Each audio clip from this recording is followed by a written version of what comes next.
ان کنتم صادقین. کہا جب صورت یہ ہے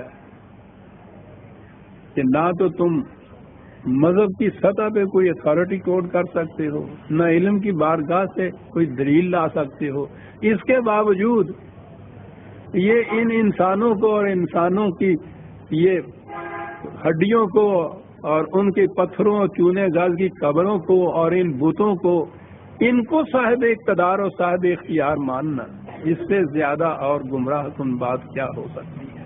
وَمَنْ أَضَلُّ مِمَّنْ يَدْعُو مِنْ دُونِ اللَّهِ مَنْ لَا يَسْتَجِيبُ لَهُ إِلَى يَوْمِ الْقِيَامَةِ وَهُمْ عَنْ دُعَائِهِمْ غَافِلُونَ.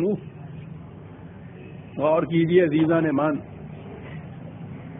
ساری قوم ہماری مردہ پرستی میں ڈوبی ہوئی ہے. زندہ انسانوں کی طرف ایسا رخ نہیں کرتی جتنا یہ مردہ انسانی ان کو کہا جائے گا، ان مردوں کے. اور پھر یہ بھی نہیں ہے کہ ان کی کہیں وہ مردوں کی لاشیں رکھی ہوئی ہیں، ان کی قبروں کے اوپر، ان کے قبوں کے اوپر پتھر اور چونے گاز کی جو عمارتیں بنی ہوئی ہیں، ان کے سنگ آستان کے اوپر جا کے سجدہ ریزی ہوتی ہے، دعائیں مانگی جاتی ہیں، مرادیں مانگی جاتی ہیں، شریک خدائی سمجھا جاتا ہے، خدا سے براہ راست نہیں دعا کی جاتی. وہ کہا سوچو تو صحیح، زندہ انسانوں میں کسی میں یہ قوت نہیں ہے کہ کوئی تخلیق کر سکے یا نظام خداوندی میں شریک ہو سکے. تو تمہاری جہالت کی یہ کیفیت ہے کہ یہ زندہ انسانوں میں نہیں، اور تم مردہ انسانوں میں، اور مردہ انسانوں کو بھی آستانوں کے اوپر اور ان کی قبروں میں یہ قوتیں مان رہے ہو. ہر قسم کی مراد پوری کریں گے. کہا ایک تو یہ چیز، تم جو کچھ کہتے ہو وہاں کبھی کسی نے سنا ہے کہ وہ جواب بھی دیتے ہو سامنے سے؟ کیا بات ہے. محسوس دنیا میں تو یہ بات ہمارے ہاں بتوں کے لیے ہے، جسے کہتے ہیں مٹی کا ماں تو بن کے بیٹھا ہے، یعنی وہ بت بیٹھا ہوا ہوتا ہے، اس کے سامنے اس کے حضور جو جی میں آیا آپ کہتے چلے جائیے، وہ کچھ نہیں جواب دیتا. اسے تو ہم کہتے ہیں یہ بت ہے.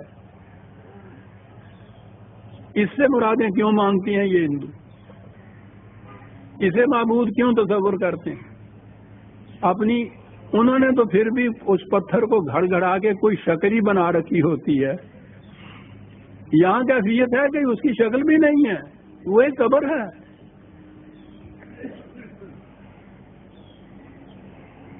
وہاں جا کے ان کو مخاطب کر کے ان سے دعائیں مانگی جاتی ہیں، مرادیں مانگی جاتی ہیں، درخواستیں پیش کی جاتی ہیں، گڑ گڑایا جایا ہے، رویا جاتا ہے. تو کہا یہ ساری عمر تم کرتے رہتے ہو، کبھی اس نے کوئی تمہیں جواب بھی دیا سامنے سے؟ تو جواب ہی نہیں جو دے سکتا، وہ تمہاری مراد کیا پوری کر سکے گا؟ کہا جواب دینا تو ایک طرف رہا، جو کچھ تم وہاں کہتے ہو ان کو تو یہ پتہ ہی نہیں ہوتا کہ یہ کون آیا ہے، کون کیا کہہ رہا ہے، مردے کو کیا پتہ ہوتا ہے.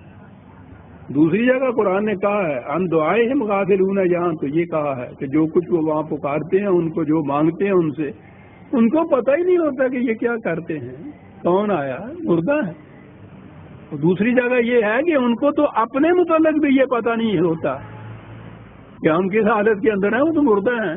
جب اٹھائے جائیں گے زندگی ملے گی وہ اور بات ہے. ان کو تو اس کا بھی علم نہیں ہوتا کہ کب اٹھائے جائیں گے. جنہیں اپنے متعلق یہ علم نہیں ہوتا، ان کے متعلق یہ تصور کر لینا کہ وہ ہماری ہر دعا کو سنتے ہیں، ہر مانگ ان تک پہنچتی ہے، پھر ان کو اتنا اقتدار حاصل ہے کہ وہ اس کو پورا بھی کر سکتے ہیں. آپ سوچ لیجئے کہ اس جہالت کا کیا علاج ہے. نہ وحی کی سند اس کے لیے، نہ علم کی بارگاہ سے کوئی دلیل اس کے لیے. بت سامنے سے بولتا نہیں تو اس کے خلاف تو ہم روز ان کو تانے دیتے رہتے ہیں کہ کہاں جاتے ہو، کیا مانگتے ہو. کبھی ذہن میں نہیں آتا کہ ان سے لاکھوں گنا زیادہ تعداد میں بھی آپ سمجھیے ایک ایک قبر کے اوپر جا کے ساتھ یہ گزرے. اور قرآن کی دلیلیں دیکھیے کہ کبھی وہاں سے کوئی جواب بھی آیا تمہیں؟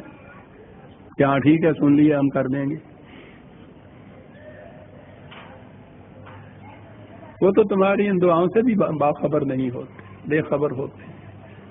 زندہ انسان ایک مردہ انسان سے اپنی مرادیں مانگ رہا ہے. اللہ